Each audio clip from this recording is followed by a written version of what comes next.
Yes, everybody, welcome back to Talking Wolves. Welcome back to a brand new match preview on the channel. Wolves away at Chelsea this Monday, desperate to get some points on the board after another frustrating defeat during the week against Newcastle United. As always, giving my thoughts, we'll have the opposition perspective later on as well. And before we kick off, please go and check out our channel partners over at Stocks FC. Like I said last time, I'll be giving you an update on some of my assets soon. But if you're into your football, you think you know your players, this is the official stock market for football players. So make sure you buy low, you can sell high. Look at those fixtures coming up. If you think a player is going to perform well and his price is going to go up, jump on that. If you join this month, you will get some free loan players as well to kick off your squad as well. So please use the link in the top of the description or the QR code on the screen. But Stamford Bridge this Monday, I'm going. First time I'll be going in a long time. The last time I went, we drew 1-1 under Nuno.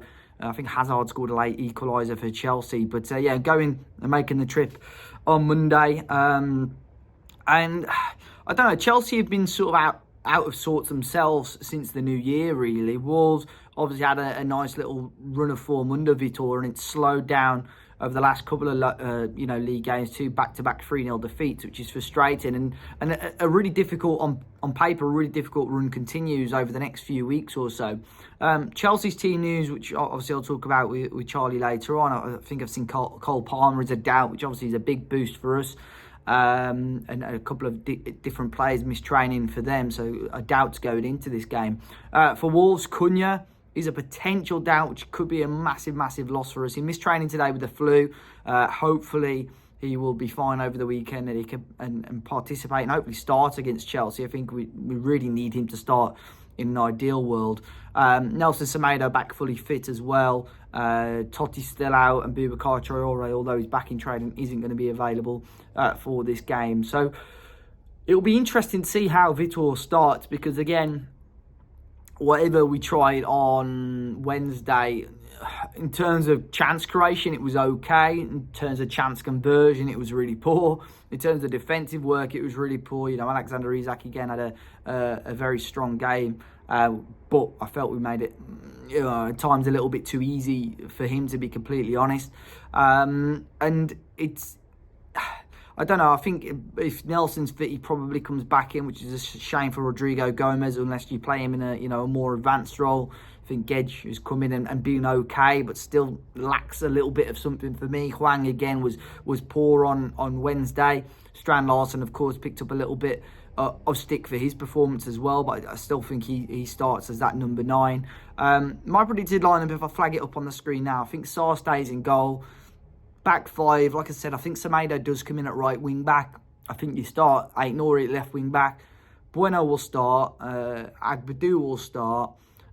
You potentially could change Doc for Dawson. I think for now I'll put Doc again in the team. But Dawson could easily slot in there, to be completely honest, if he's fit again.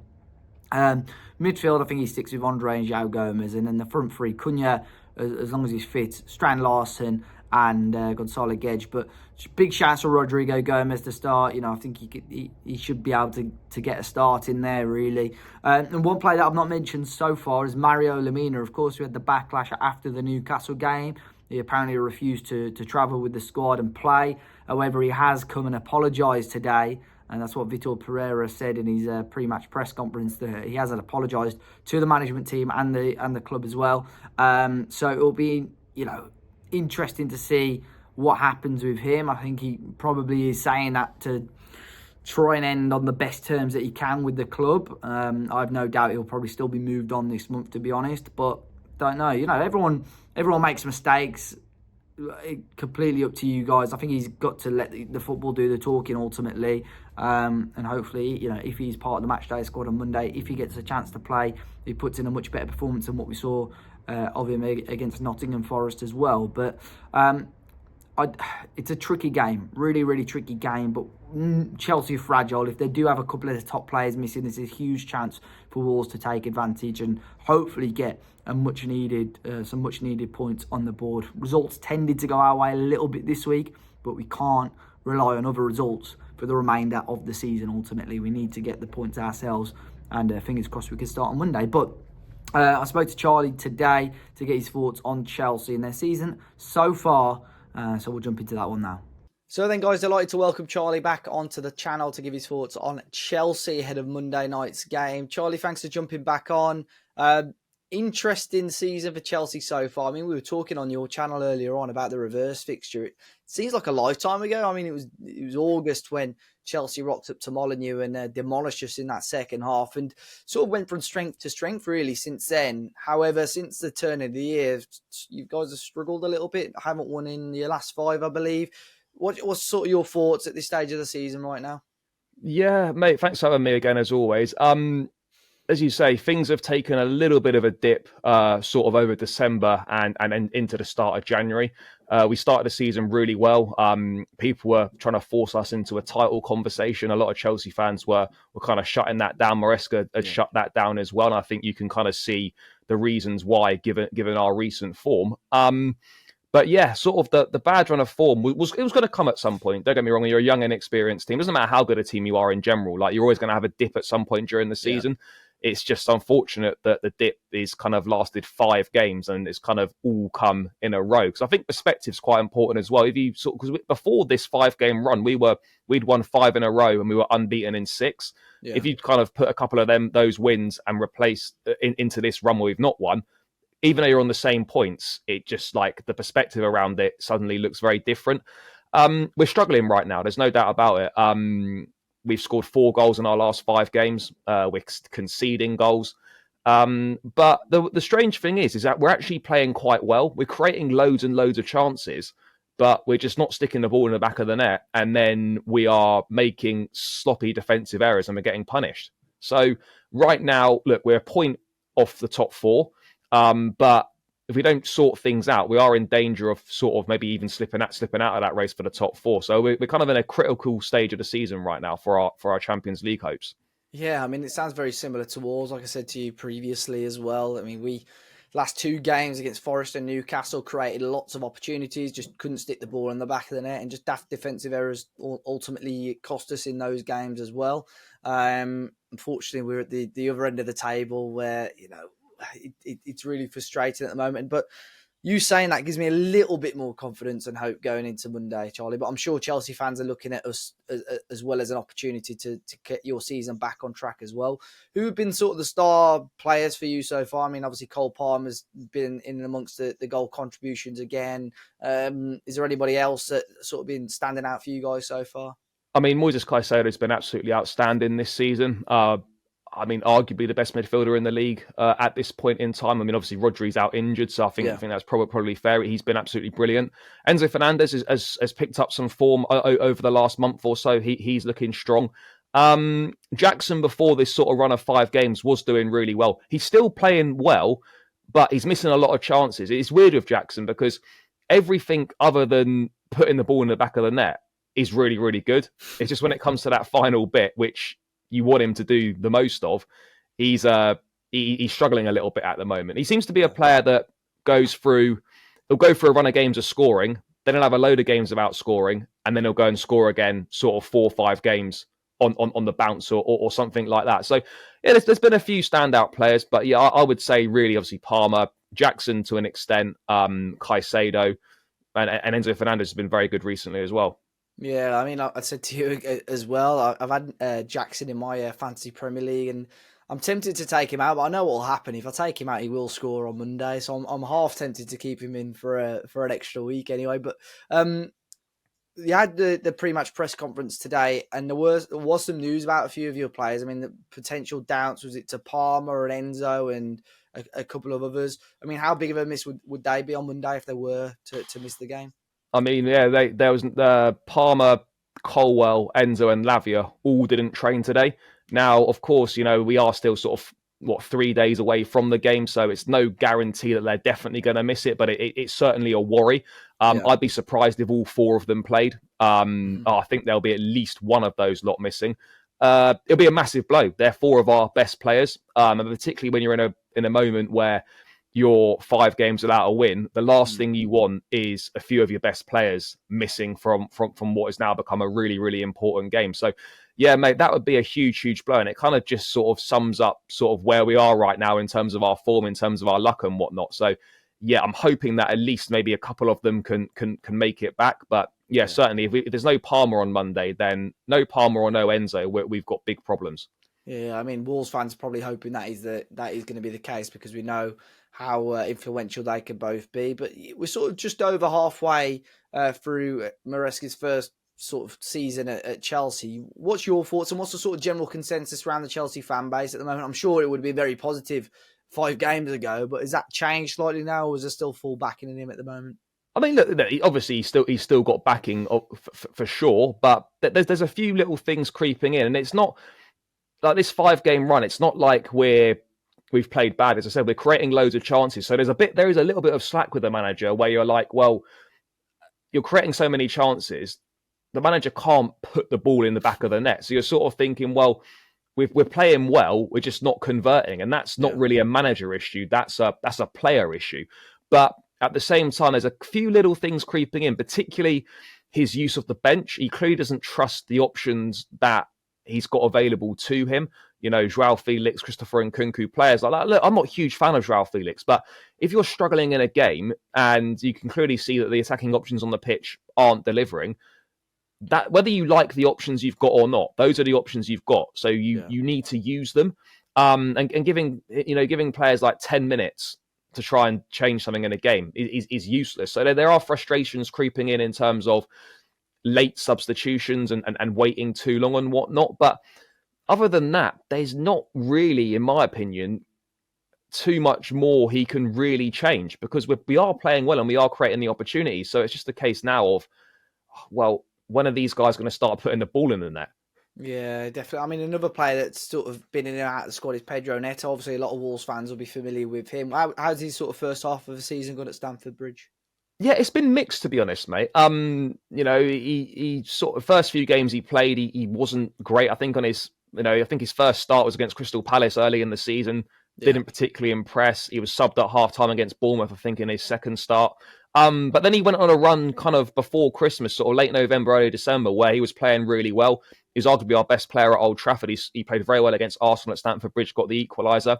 But at the moment, like with all our players attacking wise, other than Cole Palmer, there's been a collective drop off, and none of the attacking players other than Palmer are really producing any level of output. Now, people are complaining about Neto, not scoring enough goals and whatnot, and I understand that. We need more contribution from him and others. But if you wanted a goal scoring winger, as I'm sure you know, probably shouldn't have signed Pedro Neto. He's not. He's never been prolific. He's far more creative, and because we haven't got a striker with a presence in the box, good in the air, he puts a lot of good balls into the box most games, and there's no one really there to take advantage of it. So he needs to do more. But I think some of the criticism that's come his way, certainly after the Bournemouth game and the last couple of games, is a little bit unfair, really. But he's done well, but we need to see more. Yeah, definitely. I saw a few reactions about his performance this midweek on social media. A few Chelsea fans, as you do see on social media, maybe overreacting a little bit. But transfer window-wise, I mean, I've seen Chelsea linked with a few players. Is there any positions or players that you think, I don't know, Vega, who was a player the Wolves are linked to, looks like he may be going to Borussia Dortmund. But is there any comings and goings you think happening over the next couple of weeks at Stamford Bridge? Well, we need to do something, mate. We're desperate for a striker. Whether that's going to happen or not, I'm not too hopeful. Liam Delap's the one that we're constantly linked with. Strong interest in him. Is there a value on him? Are they saying? I know City have got like a 35. City have got 30. I mean, there's no real valuation on him right now. But you would imagine, like, they signed him for 20 in the summer. Like he's had a good He's had a good 6 months. His value's probably doubled, and then you add in January and the fact that Ipswich are struggling, you may be looking at 50, which is quite a lot of money for someone who's really only had 6 months in the Premier League. But we look, a striker if we can get one, but we need to move in Nkunku out to make space in the squad to bring someone in. Centre back, we have recalled Trevor Chalobah, so I think that probably is a short term solution, and then we'll look to properly address that in the summer window. But in terms of outgoings, there's a lot of players that do need to be moved on. I mean, Axel Disasi is surplus to requirements. Now we're still looking to find solutions for Chukwuemeka, Ben Chilwell. Dewsbury Hall, who we spent 30 million quid on in the summer, is already surplus to requirements. I mean, not sure what's been going on there. Strange. So yeah, there's a lot of players to move out, and we desperately need a striker. So it's always weird when you see that we're linked to Alejandro Garnacho, who doesn't tick any of the boxes that we're actually looking for. So I'm hoping, mate, in the next 2 weeks we can find ourselves a striker and we can shift some of these, players out that are surplus to requirements. But so far, yeah, it's not been a great window for us. It'd be interesting because I think a lot of the players there, I mean, I mentioned to you as well, Wolves needing a defender or central midfielder, and I think some of those would probably tick some of the boxes that Wolves are after, but ultimately I know finances, especially in the January window, can be so difficult, and some of the wages I have no doubt that some of the Chelsea players are on, some of your fringe players are probably on more than what our top earners are on as well, so it's difficult deals to do, especially when maybe in hindsight, some of them are on very long contracts as well, aren't they? So difficult deals to do, but I'm sure there'll be some buyers for them eventually as well. But looking ahead to Monday, mate, it's going to be a tough game. I think both sets of fans are probably going into it. Maybe not so much Wolves fans, but Chelsea fans will probably be earmarking this game as somewhere to sort of turn your fortunes around. How do you think it's going to go? Yeah, mate, it's going to be interesting. I mean, I think Stamford Bridge will be quite nervy Monday night, just purely because of the fact that we're 5 games without a win. And with the greatest of respect to the teams that we've played, maybe outside of Bournemouth, you're looking at we've played Fulham's, Everton's, Ipswich's, Crystal Palace's. They're teams that if you want to finish in the top 4 and you're going for the Champions League, it's teams that you should really be beating. Yeah. We should be beating Wolves, but there's no guarantees in the Premier League. And I think this season has shown more than any that anyone is actually capable of picking points up from anyone. I think this could be difficult for us. Again, it depends how many of our players are available. If all 4 of those guys are missing that we mentioned earlier, that certainly hands you a big advantage. But I think an early goal is crucial for us, just to settle those nerves, just to relax people, just get ourselves into the game. I think the longer it goes on and we're level or we go behind and the fans start getting a bit restless, then the more and more the game will play into your hands. So I'm expecting a really difficult game. I'm expecting a bit of a nervous Stamford Bridge to begin with, for sure. Yeah, I mean, I'm going on Monday, so I'm looking forward to it. First time I've been to Stamford Bridge in a long time. I think the last time I went, we drew 1-1 and Hazard scored a late equaliser. That's a while, yeah. That's a long while ago. So I'm looking forward to it. But we've had some decent results at Stamford Bridge. We got the win over you sort of last year, a couple of years ago. We scored the late equaliser as well. Connor Cody scored late equaliser. Yeah. So we have had some luck there, but we'll wait and see. A score prediction, Charlie. What are you thinking? I mean, it's very difficult to. I can't go against us because it is the sort of game we should be winning. Yeah, I think it'll be very close. I do think you'll score. I'm going to go for a narrow 2-1 win, but equally, I wouldn't be surprised if it ended up being a draw. Yeah, I think a lot of Wolves fans would probably take a point. 2-1, I suggested as well. Could go either way, but it'd be a massive result for us for sure. But I am obviously aware that Chelsea will probably want to get their season back on track as well. Before we finish off though, Charlie, where can people find you and your content if they wish? Yeah, thank you, mate. So you can find me on my own channel at Blue Brother CFC, and you can also find me over on Chelsea Fan TV doing stuff as well. Perfect, mate. Thank you. And after Monday, all the best for the rest of the season, mate. And I'll fingers crossed I'll catch you next season as well. Yeah, absolutely, mate. Cheers for having me as always. Cheers. Thank you.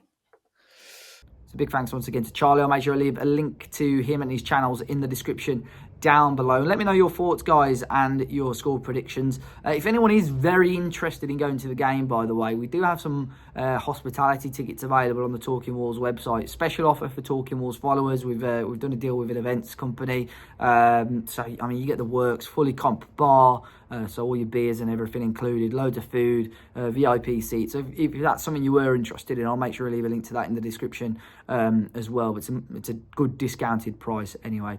As always, be sure to hit the like button, guys. Subscribe to the channel. Look after yourselves. And fingers crossed it's 3 points to the Wolves.